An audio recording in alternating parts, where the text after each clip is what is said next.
अस्सलाम वालेकुम नाज़रीन, आप देख रहे हैं प्रोग्राम हॉटलाइन। मैं हूं फैसल रहमान। वक्त न्यूज पर नाज़रीन, सबसे पहले तो आज का ये first show of the week, Eid की छुट्टियों के बाद ऐसा जो डेवलपमेंट हुई, थोड़ी इस पर बात करेंगे। खास करके अगेन कराची के हवाले से बात होगी। रात को बाबर आवान साहब कराची में मौजूद थे, उनकी मुलाकात होती है गवर्नर सिंध के साथ। आगा सिराज दुरानी भी उनके साथ मौजूद थे। फिर आज की लेटेस्ट खबर यह कि इरशाद अब्बास साहब की मुलाकात होती है पाकिस्तान पीपल्स पार्टी के डेलीगेशन, जिसमें खुर्शीद शाह साहब से भी मुलाकात हुई और सिंध के जो लोकल गवर्नमेंट के मिनिस्टर हैं आगा सिराज दुरानी, वो भी मौजूद थे। डेवलपमेंट यह है कि मोस्ट प्रॉब्ली MQM जो है वो पाकिस्तान पीपल्स पार्टी को ज्वाइन इन कर लेगी। इसकी थोड़ी बहुत डिटेल जो है उस पर शायद बात होना बाकी है। इससे पहले अल्ताफ हुसैन साहब जब बीमार थे, प्राइम मिनिस्टर साहब ने और सदर साहब ने स्पेशली उनकी खैरियत दरियाफ्त की। रहमान मलिक साहब ने उनको फोन किया, उस हवाले से भी एक पेशरफ्त हुई है, उन्होंने भी शुक्रिया अदा किया इसका इन रिटर्न। दूसरी जानिब हमने ये देखा कि जुल्फिकार मिर्जा साहब का वही मौक़िफ़ है, वही स्टेटमेंट्स हैं जो पहले थी, उसी तरीके से वो अब भी रहमान मलिक पर थोड़े गर्म नजर आते हैं। लेकिन आज की मेजर डेवलपमेंट ये थी जब आज की एक मीडिया से कॉन्फ्रेंस करते हुए लश्करी रहसानी ने जुल्फिकार मिर्जा की ही तर्ज पर, अगर शायद उतनी हार्श लैंग्वेज में नहीं लेकिन उसी तर्ज पर रहमान मलिक को फिर तनकीद का निशाना बनाया और उन्होंने कहा कि जनाब जो कुछ हो रहा है बलूचिस्तान में पूरी दुनिया उससे वाकिफ है और इसी तरीके से वो एहसास महरूमी जन्म लेता जा रहा है, ज्यादा होता जा रहा है और गालिबन रहमान मलिक साहब कुछ सीरियस दिखाई नहीं देते, फेडरल गवर्नमेंट इस मसले में कुछ सीरियस दिखाई नहीं देखते। और डेफिनेटली उन्होंने ये बात की कि कुछ ना कुछ तो दाल में काला है और रहमान मलिक साहब की जात के हवाले से भी उन्होंने यही कहा कि definitely this has to be investigated, this has to be interrogated कि ये क्या मसला है, क्यों जानबूझ करके। बाकी इलाकों में तो मसाइलत की बात की जाती है लेकिन जब हम बात करते हैं बलूचिस्तान की तो रहमान मलिक साहब को सिर्फ डंडे का फॉर्मूला वहां पर नजर आता है ना। This was something very blatant, एक उन्होंने बात की उसके ऊपर। उसके अलावा जो मेजर इस वीक की गालिबन पिछले चंद रोज की जो थी स्टोरीज, उसमें आपने ये देखा कि चीफ जस्टिस ऑफ पाकिस्तान जो है वो कराची में मौजूद हैं, आज खुद नोटिस लिए जा रहे हैं। वहां पर काफी ज्यादा डिटेल में बात की गई, IG साहब को इख्तियार दिया गया और कहा गया कि जितने भी टॉर्चर सेल्स दरियाफ्त हुए हैं, जो लोग पकड़े गए हैं, लोग जो मारे गए हैं, उसके अलावा वो तमाम लोग जो कि टारगेट किलर्स हैं, तफसीलात उनकी डिटेल्स करें और बिला तफरीक कार्रवाई की जाए। इसमें किसी भी किस्म का सियासी प्रेशर ना लिया जाए। आया कि अब चीफ जस्टिस साहब के हुक्म पर कराची में बिला तफरीक कार्रवाई होगी या नहीं होगी, ये भी हमने देखना है। इसके अलावा जो सुप्रीम कोर्ट में कार्रवाई हो रही थी उसमें ANP साहब की तरफ से भी ANP की तरफ से भी मौक़िफ़ था, उनके भी वकील इफ्तिखार गिलानी साहब ने अपने दलाइल का आगाज किया और उन्होंने भी ये बात की कि साबिक वज़ीर दाखिला और सीनियर वज़ीर डॉक्टर जुल्फिकार मिर्जा साहब जो हैं उनको अदालत में तलब किया जाए और अगर इतनी सीरियस एलिगेशंस हैं तो उसको परसू किया जाए। और मोस्ट इंपॉर्टेंट वाज कि रहमान मलिक साहब जिनके ऊपर ये सारे का सारा नजला गिरा, इतना हैवी किस्म के उनके ऊपर इल्जामात लगाए गए, उनका कहना यह था, उन्होंने खत लिखा prime minister of Pakistan Yousuf Raza Gilani को और कहा कि एक जुडिशल कमीशन तश्कील दिया जाए और इसके इनके ऊपर जो इल्जामात हैं उसकी बाकायदा तौर पर तहकीकात कराई जाए। इसी इशू पे ओवरऑल जो कराची की सिचुएशन है, जो सिंध की सिचुएशन, उस पर हम बात करेंगे। हमारे साथ इस वक्त मौजूद हैं फरजाना बारी।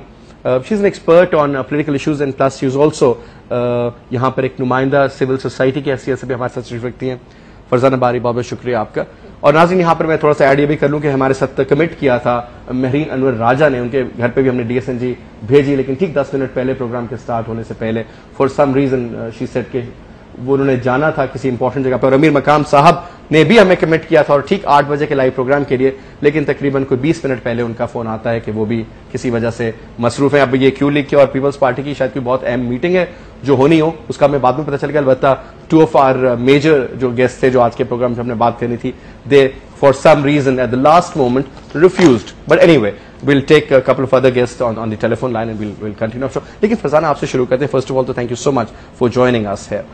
ये जो कुछ हो रहा है ये किसी मेजर चेंज की तरफ हम जा रहे हैं या मैं सिर्फ बयानबाजी की हद तक की ये शुगल मेला नजर आ रहा है हमें?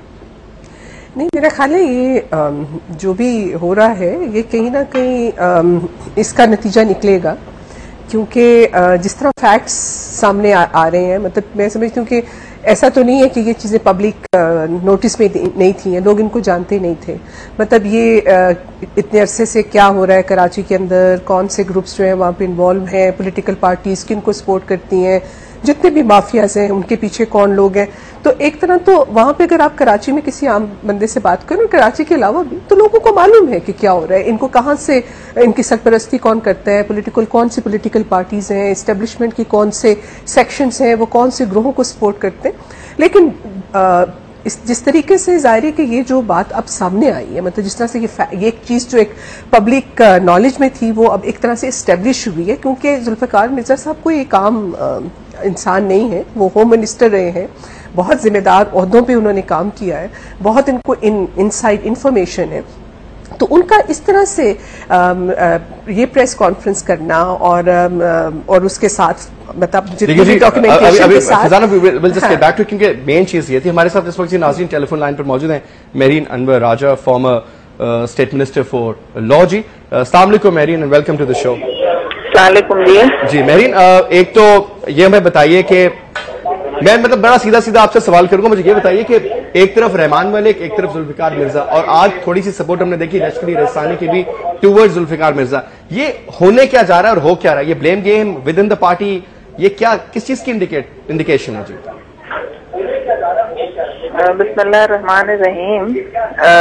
देखिए, जहाँ तक ब्लेम गेम की बात है या होने क्या जा रहा है, तो मैं ये बड़ा क्लियरली बता दूं कि हमने जब सियासत में और मौजूदा सियासत में और हुकूमत में कदम रखा था तो हम एक बहुत बड़ा चार्टर लेके आए थे, और वो था चार्टर ऑफ डेमोक्रेसी, जो मोहतरमा बेनजीर भुट्टो शहीद साहिबा का साइन शुदा है। और हम आज भी वही झंडा लेके चल रहे हैं जो बात करता है रिकंसिलिएशन की। तो होने क्या जा रहा है वो मैंने आपको बता दिया, रिकंसिलिएशन। और जहाँ तक इख्तिलाफ राय की बात है दो अशखास में, तो ये जमहूरियत है। जमहूरियत और आमरियत में फर्क ये है कि जमहूरियत की खूबसूरती है कि हर इंसान, हर मैडम ये किस किस्म की खूबसूरती है मैडम? इस किस्म की मुझे ये बताएं मैडम, आपकी बात है ना। सुनिए, फ्रीडम ऑफ स्पीच। अब मैं आपको बताती चलूं यहाँ पे कि फ्रीडम ऑफ स्पीच की जब हम बात करते हैं तो हम किसी को उसके बात करने से नहीं रोक सकते। अगर किसी की कोई इंडिविजुअल राय है, पार्टी से एफिलिएटेड रहे, मैं समझती हूँ कि उन्होंने पहले रिजाइन किया पार्टी के ओहदे से, वजारत से, MPA-शिप से, और उसके बाद फिर उन्होंने ये बात की तो एक हाई मॉरल ग्राउंड लिया, उन्होंने अपनी राय दी। और मैं समझती हूँ कि हमें इससे कोई मैं समझती हूँ परेशान नहीं होना चाहिए। पार्टी ने इसको डिसऑन किया है, मामलात बड़े शफाफ हैं, अदलिया आजाद है और बहाल है। मैं समझती हूँ कि दूध का दूध और पानी का पानी हो जाएगा। आज रहमान मलिक साहब ने जब ये कहा कि एक जुडिशियल कमीशन बना दिया जाए, तो मैं समझती हूँ इसके बाद तो कोई बात रह नहीं जाती कि यानी कि इसका मतलब ये कि फिर जुल्फिकार मिर्जा साहब जो हैं वो झूठ बोल रहे थे कुरान उठा के। और मैं समझती हूँ उसमें इतना हाइप क्रिएट करने वाली तो कोई ऐसी बात मैडम नहीं उसमें है। सारी मैडम आप क्या बात कर रही हैं? आप देखिए मोहतरमा बेनजीर भुट्टो के कत्ल के साथ रहमान मलिक को लिंक किया गया, ये कोई छोटी बात है?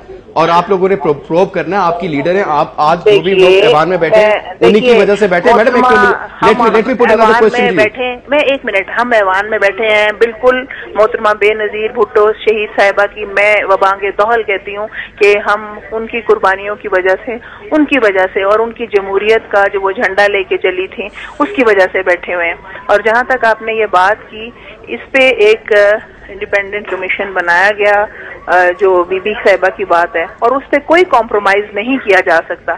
जहां तक उन्होंने ये बात की तो मैं फिर ये कहती चलूं कि बहाल अदलिया है, आज़ादी का सफर तय कर रही है और हमें परेशान नहीं होना चाहिए। तमाम चीजें सामने आ जाएंगी, इसीलिए हमें कोई खौफ नहीं है, डर नहीं है। इसीलिए जनाब रहमान मलिक साहब ने कहा है कि कमीशन बनाया जाए और इस तरह के जो मामलात हैं उनको प्रूव करवाया जाए। अच्छा, अब जो मेरा आपसे सवाल है मैम वो ये है कि आप मुझे ये बताइए कि जो एलिगेशंस लगाई गई, ये मैं थोड़ा फिर से पुराने वो घिसी पिटी बातों में नहीं जाऊंगा, बहुत सारे प्रोग्राम हो चुके हैं, बहुत दफा आपने बात करी, लेकिन वो एलिगेशंस काफी हाई लेवल की थी। It was primarily about the murder of मोहतरमा बेनजीर भुट्टो ए। सेकेंडली रहमान मलिक को उन्होंने कहा कि इन्होंने टोनी ब्लेयर को या बरतानिया में कुछ बात की गई इस किस्म की, उसके ऊपर एलिगेशंस लगी। एमक्यूएम को सपोर्ट किया एलिगेशन, ठीक है, एमक्यूएम की एक जमात है, ऑब्वियसली इंटीरियर वो पूरे पाकिस्तान के, उसमें कोई ऐसी बात नहीं, लेकिन जो एलिगेशंस थे वो काफी हैवी ड्यूटी थी। अब मुझे सिर्फ ये बता दें आप मैम, अगर आप इजाजत दें तो आप मेरे साथ रहिएगा, बिल्कुल छोटी एक मुख्तसर सी हम ब्रेक लेंगे, ब्रेक के बाद वापस आएंगे, विल कंटिन्यू। पहले कर लिया जवाब, आप ब्रेक के बाद मांग रहे हैं। जी मैं आपसे रिफ्रेश कर दूंगा जी question after break. Stay with us जी।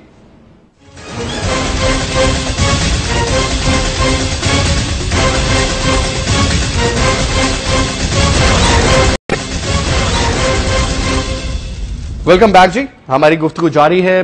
महरीन अनवर राजा साहिबा हमारे साथ टेलीफोन लाइन पर मौजूद है। जी मैम प्लीज। जी आपने ब्रेक पे जाने से पहले 3 सवालात किए थे जी, उसके पहले हिस्से का जवाब मैं आपको देती चलूं।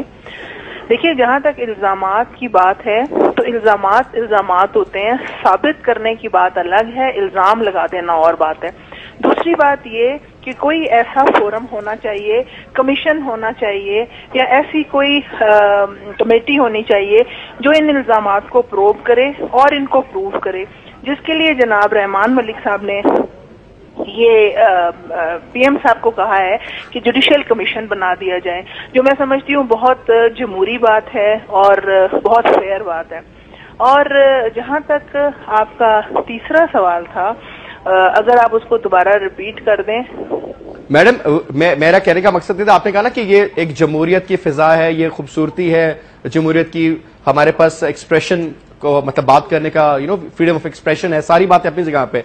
लेकिन मैडम ये जो एलिगेशंस का मेरा था कि जुल्फिकार मिर्जा इतने पुराने पिटारो कॉलेज के भी दोस्त, सरदारी साहब के सच क्लोज फ्रेंड, बडी उनके बिल्कुल, मतलब वो इतना ज्यादा उनका ताल्लुक वास्ता, और सडनली वो जब इतने बड़े इल्जामात लगाते हैं, वो कहते हैं जी सिंध में इंटरफेरेंस करते हैं रहमान मलिक साहब, प्रमोट करते हैं चीजों को, गलत फैसले कर रहे हैं, मोहतरमा के कत्ल के हवाले से भी बात की जाती है, मतलब one senior most minister in Sindh who is a very senior as a party leader भी बहुत, वो जब मैडम बात करते हैं तो फिर कुछ तो, और कुरान हाथ में उठा करके। मैडम ये फरजाना बारी साहिबा भी कुछ कहना चाहेंगी आपको। जी जी मुझे जवाब देने दें, मैं, मेरी मोहतरमा है, मेरी दोस्त हैं, मगर प्लीज मुझे जरा जवाब देने दें।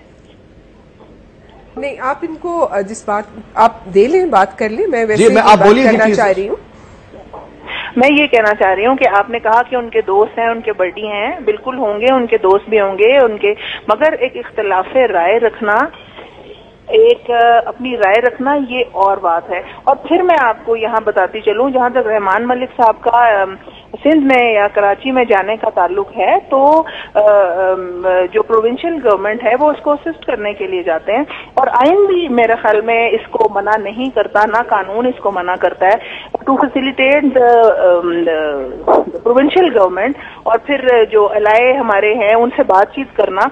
और जहां तक MQM की बात है कि उसमें कोई ऐसे मामलात हैं, तो देखिए, एक पॉलिटिकल पार्टी से अगर हुकूमत का वजीर बात करता है तो उसमें कोई हरज नहीं है। इसमें रिकंसिलिएशन और जमहूरियत और कानून और आइन की बात है, मैं समझती हूँ कि इसमें कोई ऐसी बात नहीं है। अच्छा, मैं ये बात कर रही हूँ कि जिस तरीके से महरीन राजा साहब गुफ्तगू कर रही हैं, और मैं समझती हूँ as a concern citizen of Pakistan, इस शहरी की हैसियत से मैं समझती हूँ कि जो मौजूदा सूरत हाल है और जिसमें जुल्फ़िकार मिर्ज़ा की जो बातें हैं वो बहुत इम्पॉर्टेंट हैं, क्योंकि ऐसा नहीं है कि वो बातें कहीं अचानक से आई हैं, वो बातें जैसे मैंने कहा कि वो सबको मालूम थी, मगर अब वो कहते हैं ना कि coming from the horses mouth, कि उनके मुंह से, क्योंकि वो होम मिनिस्टर रहे हैं और उनकी एक जिम्मेदार पोजीशन है, उस पर भी आते हैं, और उस पूरी चीज को इस तरह से मैं समझती हूँ कि ये तो इतना लाइटली लेना कि जी ये तो फ्रीडम ऑफ एक्सप्रेशन की बात है और इख्तलाफ राय का जो है उसकी आजादी होनी चाहिए, ये तो बड़ी सीरियस सूरत हाल है, जिसके अंदर मैं समझती हूँ कि हमें इस वक्त इन फैक्ट्स को अब इस्टेब्लिश करना होगा, क्योंकि आप इसके पीछे जो हालात हैं, जब से ये हुकूमत आई है, आपको पता है कि कराची में 6000 लोग मर चुके हैं, 6000 मर्डर हो चुके हैं। तो ऐसा नहीं है कि अगर हम ये सोचें कि जी ये तो फ्रीडम ऑफ एक्सप्रेशन है, इख्तिलाफ राय की बात है, जुल्फ़िकार मिर्ज़ा ने कह दिया हम उसको कोई तवज्जो नहीं देंगे, ऐसा नहीं हो सकता। पाकिस्तान के अवाम बिल्कुल ये हक अब कहते हैं कि हमें ये राइट आप हमारा है कि आप हमें इंफॉर्मेशन दें, आप हमें बताएं कि वहां पे कौन लोग हैं, ये क्रिमिनल गैंग्स जो वो कह रहे हैं, इसको प्रूव किया जाए, और इसके लिए ये दुरुस्त कह रही हैं कि मैं समझती हूँ कि एक जुडिशियल कमीशन बनना चाहिए, और उस जुडिशल कमीशन में बिल्कुल एक इंडिपेंडेंट जुडिशल कमीशन हो और ये स्टेब्लिश किया जाए कि ये जो कराची के अंदर जो किलिंग्स हो रही हैं, और अगर ये पॉलिटिकल पार्टीज देखें, पाकिस्तान की पॉलिटिकल हिस्ट्री में बहुत सारी जो तरक्की पसंद जमातें थी, इवन कम्युनिस्ट पार्टी को बैन कर दिया बगैर किसी वजह के। और अगर ये पार्टीज, पॉलिटिकल पार्टीज वाकई ही मिलिटेंट विंग रखती हैं, जो हम समझते हैं कि बहुत हद तक लोगों को मालूम है कि ये रखते हैं, अब वो उसमें सिर्फ एमक्यूएम की इजारादारी जो पहले थी वो नहीं रही है, अब उसमें एएनपी के भी पॉलिटिकल पार्टीज के मिलिटेंट विंग है और पीपल्स पार्टी के भी मिलिटेंट विंग है। अब हो क्या रहा है, मजहबी जमातों के भी मिलिटेंट विंग है, मजहबी जमातों के भी मिलिटेंट विंग है। उसके साथ साथ वहां के, जरा मुझे बात करने दीजिए प्लीज। उसके बाद जितने माफियाज हैं, उन माफियाज को भी एक पॉलिटिकल जो है वो सपोर्ट हासिल है, पॉलिटिकल जो बाअसर लोग हैं। अगर ये जो हम एमक्यूएम की बात करें, ऐसी जमात के साथ अलायंसेस बना के पीपल्स पार्टी बैठी हुई है, अगर कराची के अंदर किलिंग्स हो रही हैं, तो मैं समझती हूँ कि उसके अंदर जितनी एमक्यूएम जिम्मेदार है उतनी ही पीपल्स पार्टी भी जिम्मेदार है। और इसके अलावा जो एएनपी और जो बाकी सियासी जमातें, ये सबकी मुश्तरका जिम्मेदारी बनती है कि सिंध के लोगों को तहफ्फुज देना या कराची के लोगों को तहफ्फुज देना। ये सारी जमातें मिलकर उसमें नाकाम रही हैं और अब आपको ये बात समझ आ गई है कि ये अपने जाती और ग्रोही मफादात के लिए ये जो मुफाहमत की सो कॉल्ड पॉलिसी, और बिल्कुल लश्कर रसानी साहब ने सही बात की कि यही पॉलिसी हमें बलूचिस्तान में क्यों नजर नहीं आती। बलूचिस्तान के अंदर एक तरह से समझ लें मार्शल लॉ लगा हुआ है, वहां कहने को आप जो मर्जी कह लें, लेकिन वहां पे आपकी फौज आए दिन लोगों को उन्होंने ये मेरे पास आपको बुलेट रेड एंड बॉडी, वो कहते हैं कि पाकिस्तान पीपल्स पार्टी के, आपने अपनी बात कर ली, अगर मुझे इजाजत जी बोलिए जी बोलिए। देखिए, जहाँ तक हमारी मोहतरमा ने ये बात की और बड़ा इजी सॉफ्ट कहा कि जी मिलिटेंट विंग है कोई पाकिस्तान पीपल्स पार्टी का, तो मैं आपको बताती चलूं कि बड़ा क्लियरली कि पाकिस्तान पीपल्स पार्टी का कोई मिलिटेंट विंग नहीं है और ना हम किसी मिलिटेंसी पे यकीन रखते हैं। देखिए, मैं फिर कहती हूँ कि इल्जाम लगाना बहुत आसान। मैडम, एमक्यूएम कहती है उनका नहीं है, एएनपी कहती है उनका नहीं, आप कहते हैं मेरी कोई जमात तो है नहीं जिसका मिलिटेंट विंग हो वहां पे। परेशान ना हो, अब आप तसल्ली से मेरी बात सुने। जब आप ये बात करते हैं कि मिलिटेंट विंग है, तो प्लीज थोड़ा सा हिस्ट्री में जाके देखें कि ये विंग्स कहाँ से शुरू हुए और ये किसने विंग रखे हुए थे। मैं ये अपनी बहन को कह देना चाहती हूँ कि जो सो कॉल्ड रिकंसिलिएशन की इन्होंने बात की, तो ये सो कॉल्ड नहीं है। हमने रिकंसिलिएशन की बात की, कुर्बानी देना किसके फायदे में, अवाम को तो कोई फायदा ही नहीं आप लोगों की रिकंसिलिएशन के साथ। आज कराची के हालात आप देख रहे हैं कि हालात बेहतर हो रहे हैं। कहाँ बेहतर हुए, आप तो मैंने मुझे 40 लोग मर रहे थे, वो अब 10 पे आ गए, बेहतर ये हो गए। 3 दिन आपके पास कोई किलिंग नहीं हुई, 3 दिन लोगों ने सुकून का सांस लिया।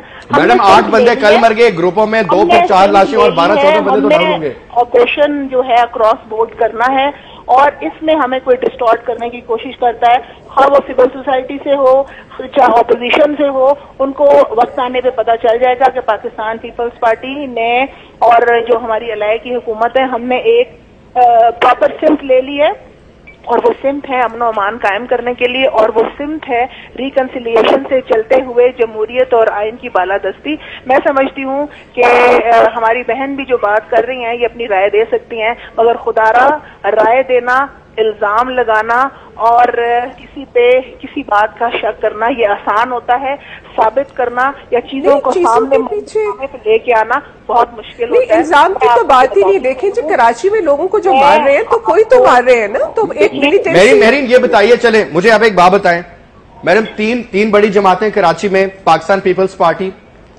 आप कहती हैं आपका कोई मिलिटेंट विंग नहीं है, चले मान लिया, एएनपी भी, आपकी एएनपी आपके साथ फेडरल गवर्नमेंट में भी आपके साथ पार्टनर है और सूबा खैबर पख्तूनख्वा में उनकी हुकूमत है, मानते हैं जी उनका भी कोई मिलिटेंट विंग नहीं है।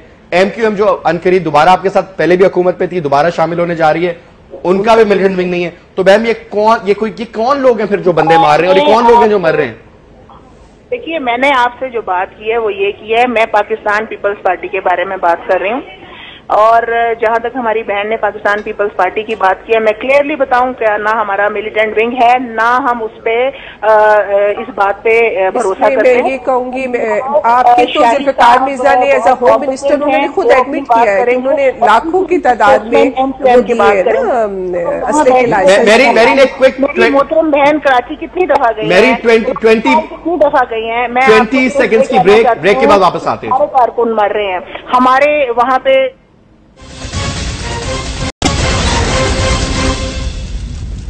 वेलकम बैक नाज़रीन, गुफ्तगू हमारी जारी मेरीन अनवर राजा से। मैम आपके सिविल सोसाइटी के पर्सपेक्टिव पे आऊंगा, लेकिन मैडम आपको मेरी आवाज आ रही है जी? Can you hear me? जी जी जी मैडम, मैं क्वेश्चन आपसे जो करना चाहूंगा, बलूचिस्तान की बात की थी, फरजाना बारी साहिबा ने भी ये बात की कि चले जुल्फिकार मिर्जा साहब का एक बयान हो सकता है जातियात के ऊपर बेस करता है, लेकिन आपके सूबे के सदर पाकिस्तान पीपल्स पार्टी के उनके भाई जो कि चीफ मिनिस्टर हैं सूबे बलूचिस्तान के, उनकी तरफ से जब एक बयान आता है लश्करी रहसानी की जानिब से, और तकरीबन मिलता जुलता ही बयान है वो मैम इसके बाद, और आज की स्टेटमेंट है, उन्होंने मीडिया से बात की, उन्होंने भी कहा कि रहमान मलिक साहब की सरगर्मियां जो कुछ मशकूक हैं, और ये थोड़ा सा मुझे मैडम क्लियर कर दें कि ये okay now is it the timing और is it mister Rehman Malik और is it some other third provoking substance, कहीं ना कहीं से इनको प्रोवोक किया जा रहा है? देखिए, प्रोवोक अगर कर रहे हैं तो नहीं करना चाहिए। मैं सिर्फ ये कहना चाहती हूँ, जमहूरियत का तसलसल चल रहा है, इंशाल्लाह चलेगा। सेनेट के इलेक्शन अपने टाइम पे होंगे। मेरी बात आज की आप लिख लें और नोट कर लें कि ये तमाम मामलात अपने टाइम पे होंगे। आज आपके प्रोग्राम के तवज्जुह से ये मैं कहती चलूं, जमहूरियत अपना वक्त पूरा करेगी।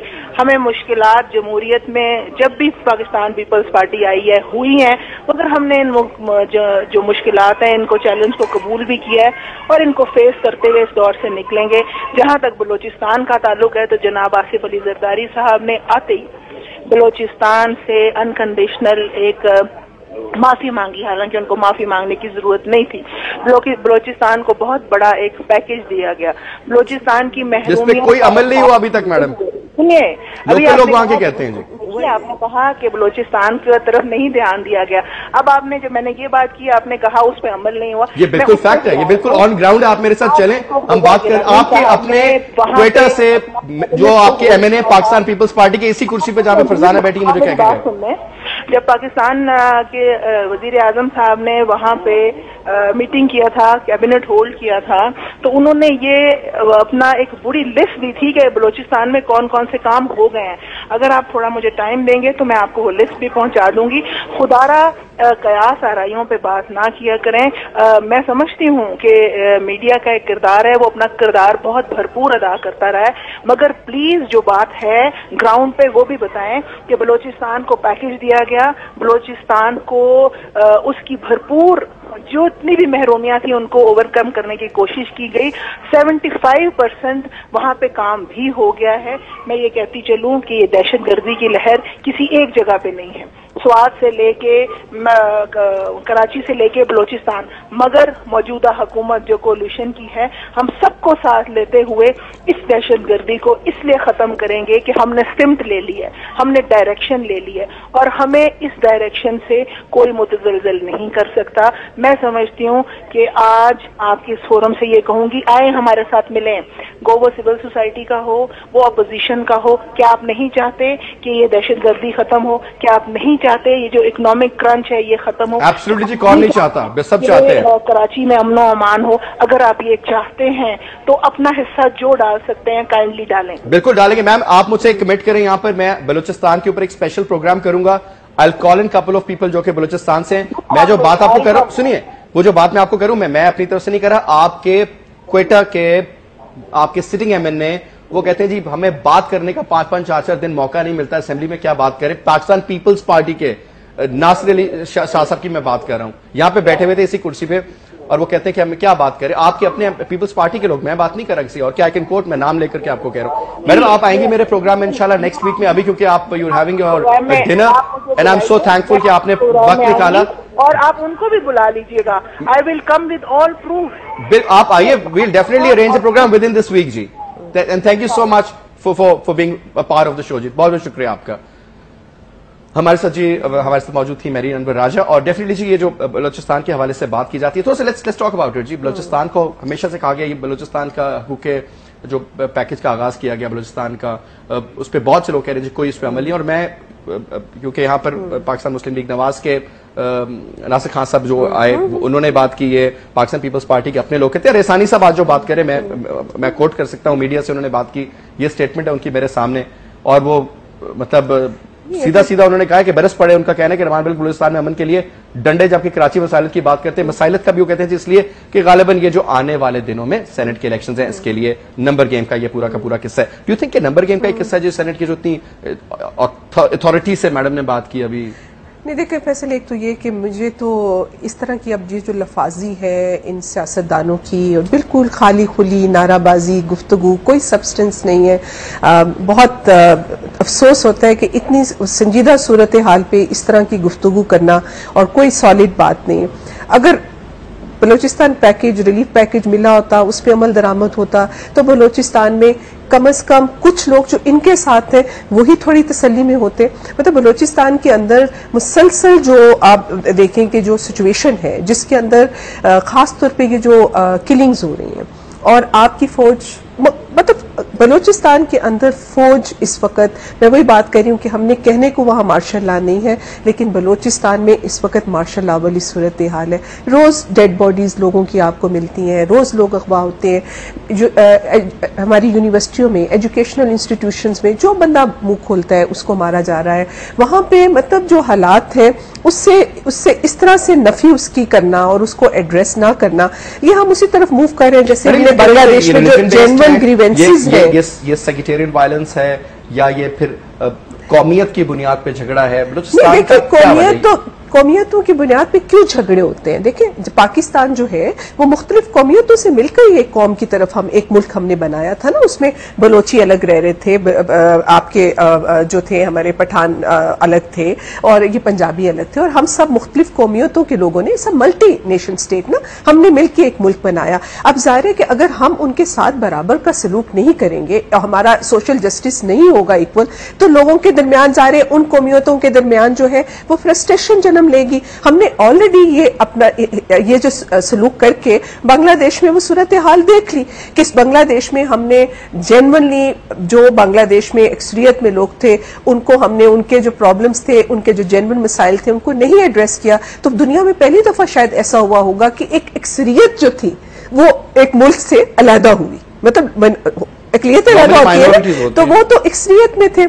अब लेकिन हमने कोई सबक नहीं सीखा, और बात यही है कि पाकिस्तान के अंदर जो इस वक्त एस्टेब्लिशमेंट है, और उसमें जाहिर है कि मिलिट्री का भी बहुत बड़ा रोल है, और ये जो पॉलिटिशियंस है ये एक तरह से जो एक सेंट्रलाइज हुकूमत है, मतलब ताकत का जो है, जो पावर का जो आप कहते चाहिए ना कि इत्तकाज है, वो अपने हाथों में रखना चाहते हैं।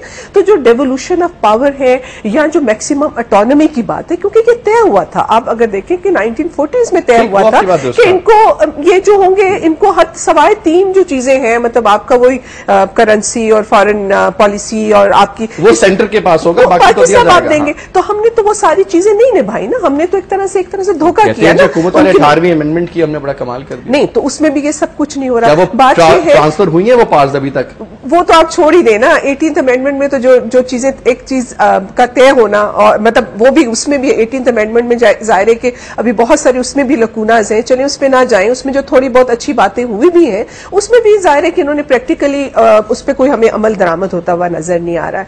तो दूसरी बात जो मैं कहना चाहती हूँ कि इस वक्त जो खासतौर पे कराची की सूरत हाल है, उसकी जिम्मेदारी आप किसी एक सियासी जमात पे नहीं डाल सकते। ये लोग हुकूमत में बैठे हुए हैं, पीपल्स पार्टी को ये जिम्मेदारी लेनी पड़ेगी कि ये वहां लोगों को तहफ़्फ़ुज़ देने में नाकाम हुए हैं। और मैं ये समझती हूँ कि इसकी वजूहात जो है, और जो जुल्फ़िकार मिर्जा की जो इंफॉर्मेशन पब्लिक अरीना में आई है, हमारे सामने आई है, उसको तो हमें बहुत संजीदगी से लेना है, और हमें ये एस्टेब्लिश करना होगा। क्योंकि जो स्टेटमेंट दी वो 2-3 मिनट पहले, बाद में दी थी, 3 मिनट पहले उन्होंने इस्तीफा दे दिया, लिहाजा वी डोंट ओन इट। नहीं देखिए, इस मुल्क के अंदर तो सारे शख्सियत को मुझे तो क्या लगता है कि पाकिस्तान के 18 करोड़ अवाम गधे हैं? मुझे आप ये बताएं, बहुत सी ऐसी स्टोरीज है पीपल्स पार्टी की, nobody is buying, let's be very honest about it. फिर वो कहते हैं जब बाइस्ड हो जाते हैं, मीडिया अपना किरदार सही नहीं करता। ये सारे सवाल हैं, we want honest reasonable answers कि जो एटलीस्ट हमें समझ में तो आए। मुझे आप एक बात बताएं ma'am, MQM in one way और the other is in power, अभी दोबारा आ जाएगी, ठीक है? अभी जो बात कर रहे हैं पीएमएलएन 60% रकबे हिस्से पर आबादी पर इन पावर, एएनपी सूबा खैबर पख्तूनख्वा में इन पावर, मौलाना साहब की पार्टी अभी साइडलाइन हुई, पहले इन पावर, उनके अपने वजीर थे फेडरल में भी और बाकी सिलसिलों में भी। फिर आप आ जाइए पीएमएलक्यू फिर इन पावर, वो रीजंस जो भी हैं इन पावर, ठीक है जी, वजीर भी उसके बन गए और जो भी उसके इश्यूज आ गए। पीछे पीपल्स पार्टी की तो है ही हुकूमत, ठीक है जी। अब आप मुझे बताएं मैम, वो कौन सी ऐसी जमात है जो इतनी करती धरती और इन पावर ना हो, एक दूसरे को ब्लेम कर रहे हैं? मुझे आप ये बताइए ये क्या हो रहा है? मतलब नहीं, मतलब बात यही है ना कि देखें, एक इस वक्त तजाद है, पाकिस्तान का जो हुक्मरान तबका है और पाकिस्तान के अवाम के मफादात का इस वक्त टकराव है। ये अवाम दुश्मन तबका है, इसके अंदर आपकी जितनी सियासी इस वक्त ना बिजली ना गैस ना पानी, महंगाई, फ्लाइट ऑफ कैपिटल्स, कोई इन्वेस्टमेंट नहीं, कोई हालात नहीं, लॉ एंड ऑर्डर नहीं, बिल्कुल मुफाहमत की सियासत पे सब चल रहा है। मुफाहमत की सियासत क्या है? ये बेसिकली बिल्कुल मैं समझती हूँ कि एक बेअसूली की है। जब कोई असूल सियासत के अंदर ना रहे, कोई आपका प्रिंसिपल ना रहे, कोई आपकी अखलाकियात एथिक्स ना रहे, मुफाहमत की सियासत just for the number game of senate election. नहीं, ये तो सेनेट के इलेक्शन के लिए नंबर गेम के लिए मैंने कहानी जरूर इनका अपना होगा, ये मुनाफिकत की सियासत, ये मुनाफिकत है सरासर। वही मैं कह रही हूँ कि पाकिस्तान के अवाम को इतना भी बेअकल ना समझे, लोग सोच रहे हैं, समझते हैं यहाँ पे।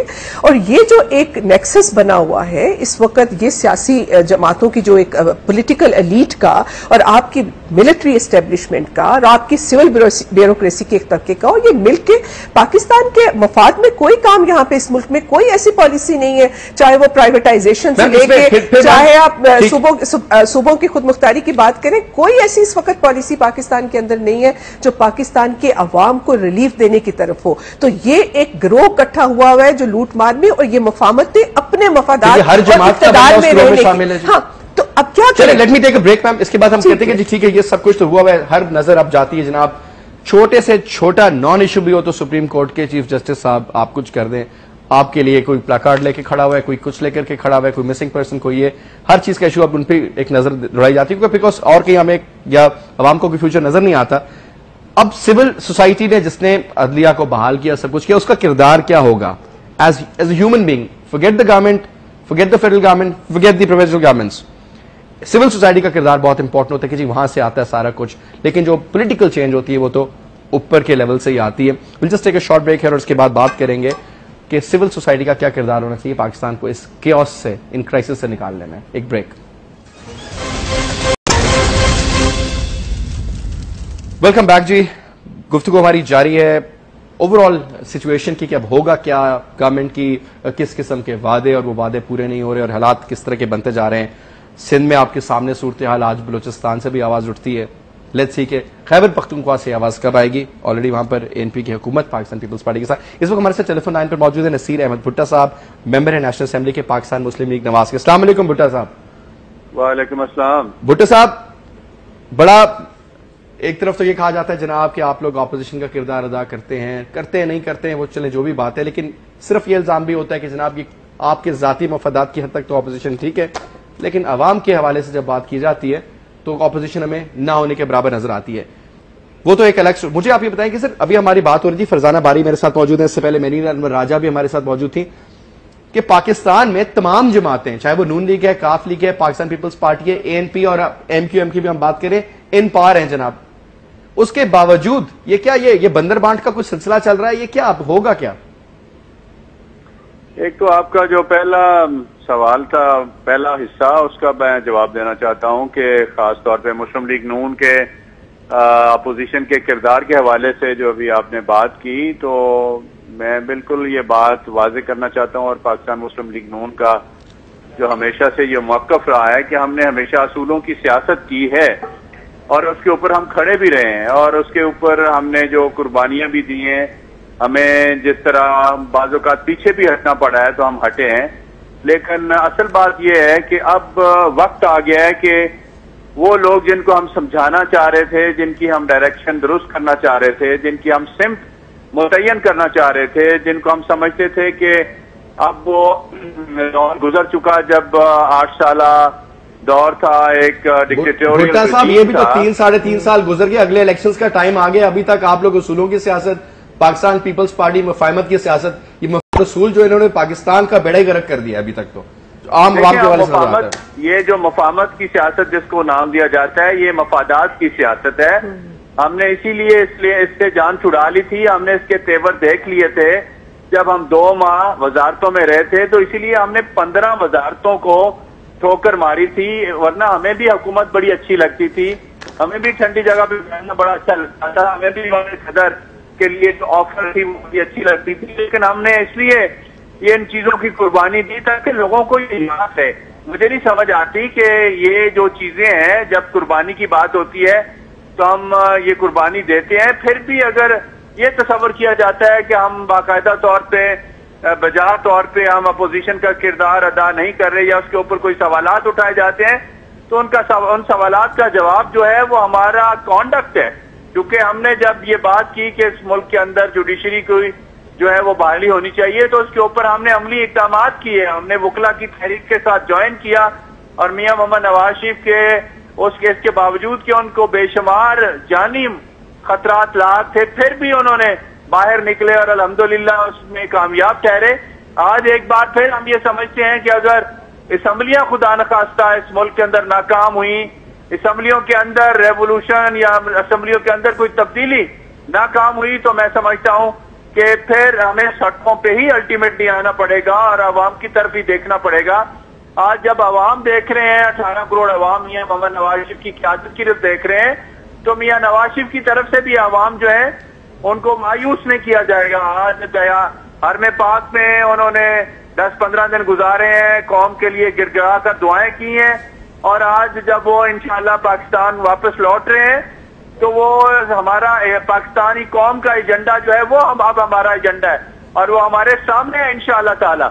और मैं ये समझता हूँ कि इंशाल्लाह वो वक्त दूर नहीं है कि जब ये लोग, जिस तरह कौम इस वक्त मायूसियों की दलदल में फंसी हुई है और धंसी हुई है, इन मायूसियों से निकालने के लिए बहुत बड़ा किरदार अदा करना होगा। तो आप मैं सिर्फ यही कहती हूँ कि आप जो पूरे पाकिस्तान को अब इस अजाब और दलदल से निकालने का दावा कर रहे हैं, तो आप पंजाब की आवाम को तो निकाल लेते ना इस अजाब से।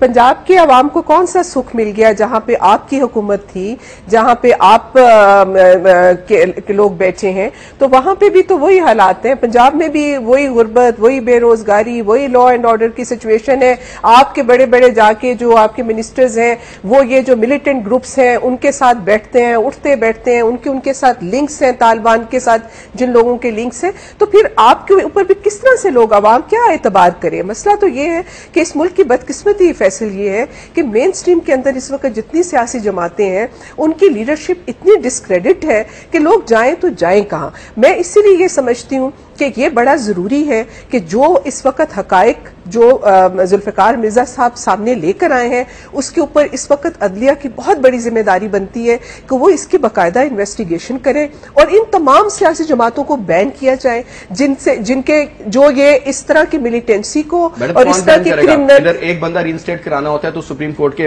असूलों को अब समझा नहीं जाता। मैं वही बात, पार्टियां किधर बैन होंगी? नहीं, वही बात है कि ये इस वक्त, और आप किधर देखें अभी आप इम्प्लीमेंट कौन करेगा मैम? ये बातें बड़ी सही लगती हैं, वही बात है। देखिए सिविल ब्यूरोक्रेसी में भी बात वही है। सिविल ब्यूरोक्रेसी में भी आपके ऐसे ब्यूरोक्रेट्स हैं जो बकाऊ माल है, जो नहीं एक्ट करेंगे, वो देखेंगे एग्जीक्यूटिव। हालांकि देखा जाए कहती थी हमारा कोई अमल दखल नहीं है, ये कहते हैं जनाब कि हम डेमोक्रेसी की वो क्या बोलते हैं जी, बात यही है ना, जमहूरी निजाम चलना चाहिए। अगर जमहूरी निजाम ये तो जी फिर ये तो जो कोई भी गवर्नमेंट हो, हुकूमत मुल्क के अवाम के लिए होता है। मैम आई जस्ट इसी चीज का मैं जवाब लेता हूँ जी। भुट्टा साहब वो कह रही हैं खातून की, जनाब आपकी पंजाब में आपने क्या इतना कमाल कर दिया, आपकी तो हुकूमत थी।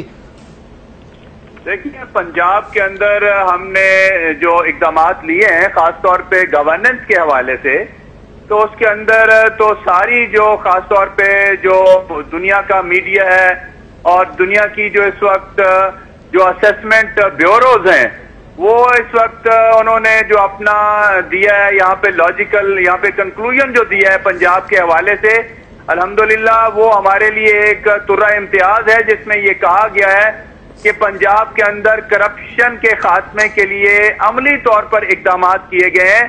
यहाँ पे एक बात जो सबसे बड़ी इस वक्त फेडरल गवर्नमेंट के खिलाफ बन जाती है वो है करप्शन की दुकानें जो हर जगह खुली हुई हैं। यहाँ पे अल्हम्दुलिल्लाह कोई मेगा स्कैंडल नहीं है जिसकी बुनियाद पे एक्यूज किया जा सके पंजाब हुकूमत को कि यहाँ पर किसी भी हवाले से, किसी प्रोजेक्ट के हवाले से, किसी तरक्याती मंसूबे के हवाले से, किसी MOU साइन करने के हवाले से, किसी फॉरेन फंडिंग के हवाले से या किसी इंटरनल ऑडिट के हवाले से कोई इस तरह के कोई स्कैंडल सामने आया हो जिससे हुकूमत या हुकूमत का कोई कल पुर्जा जो है उससे डायरेक्टली या इनडायरेक्टली रिलेटेड हो। इसलिए अल्हम्दुलिल्लाह हम इसके ऊपर बिल्कुल आज ये फखरिया तौर पे ये कह सकते हैं कि पंजाब के अंदर हमने गवर्नेंस के हवाले से भुट्टो साहब